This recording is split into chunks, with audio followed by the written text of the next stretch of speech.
নমস্কার বন্ধুরা, সর্বাণী রান্নাঘরে আপনাদের সবাইকে স্বাগত জানিয়ে আজকে আমি আপনাদের সঙ্গে শেয়ার করব পাউরুটি আর সেদ্ধ আলু দিয়ে ভীষণ মজার একটা টিফিন রেসিপি।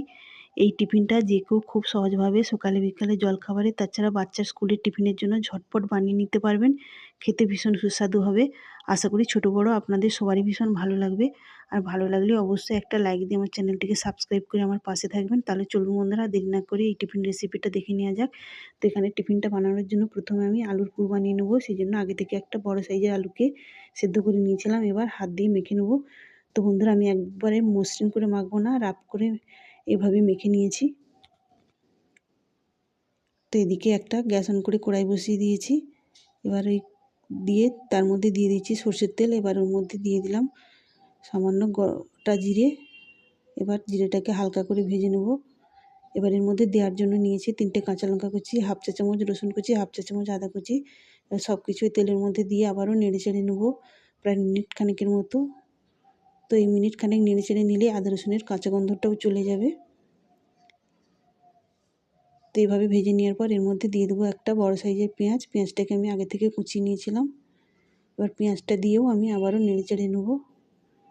তো বন্ধুরা, একবারে আমি পেঁয়াজটা লাল লাল করে ভাজবো না।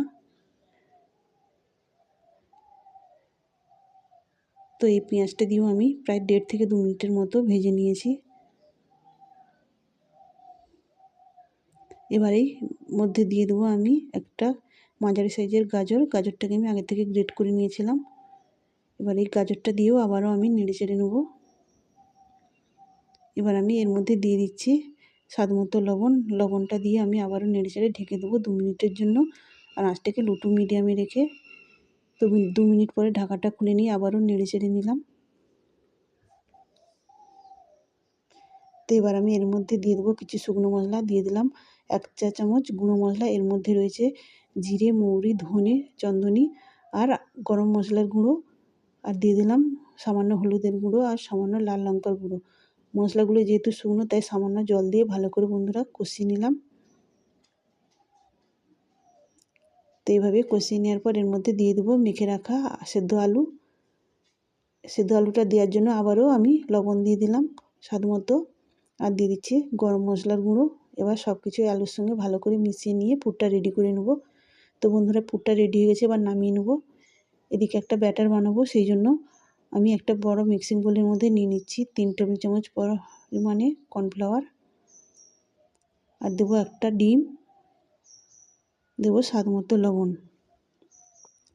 এবার এই সব কিছু একটা কাঁটা চামচ দিয়ে মিশিয়ে নেব।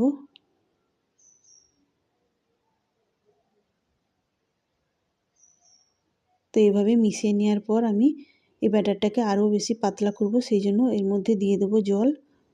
তো বন্ধুরা, এখানে আমি জলটা দিয়ে ভালো করে মিশিয়ে নেব। তো বন্ধুরা, এখানে দেখতে পাচ্ছেন কত সুন্দর একটা পাতলা স্মুথ ব্যাটার তৈরি করে নিয়েছি। এবার আমি এর মধ্যে দিয়ে দেবো সামান্য হলুদের গুঁড়ো আর সামান্য লাল লঙ্কার গুঁড়ো।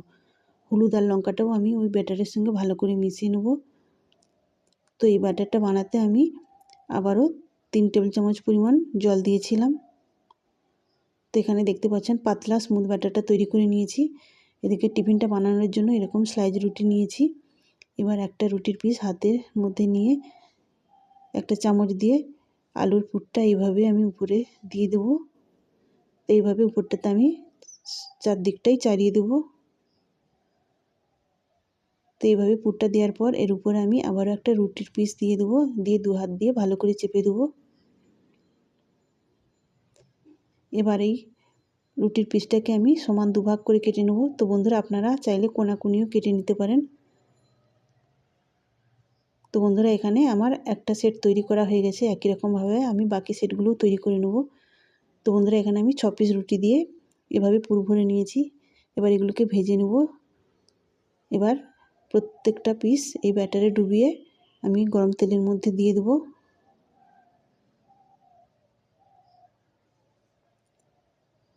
তো বন্ধুরা, এবারে আঁচটাকে আমি লো টু মিডিয়ামে রাখবো। এইভাবে দেওয়ার পর আমি এক পাশটা ভাজালে অন্য পাশটা ভাজার জন্য উল্টে দেবো।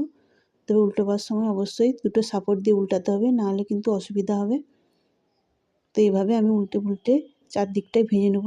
তবে এটা ভাজতে খুব বেশি সময় লাগবে না, বড় জোর 2 মিনিটের মধ্যেই একটা সেট ভাজা হয়ে যাবে।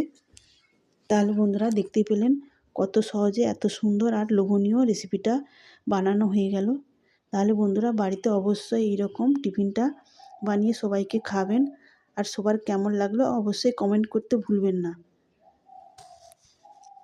তাহলে বন্ধুরা দেখতেই পাচ্ছেন এই রেসিপিটা কতটা সুন্দর হয়েছে আর কতটা লোভনীয় হয়েছে। এটা দেখতে যেমন সুন্দর হয়েছে, খেতে কিন্তু অসম্ভব সুস্বাদু হবে। আর বন্ধুরা এই টিফিনটা এমনিও খাওয়া যাবে, তাছাড়া সসের সঙ্গে খেতেও দারুণ লাগবে। তাহলে আজকের মতো আসি, সবাই ভালো থাকবেন, সুস্থ থাকবেন, ধন্যবাদ। বন্ধুরা সর্ব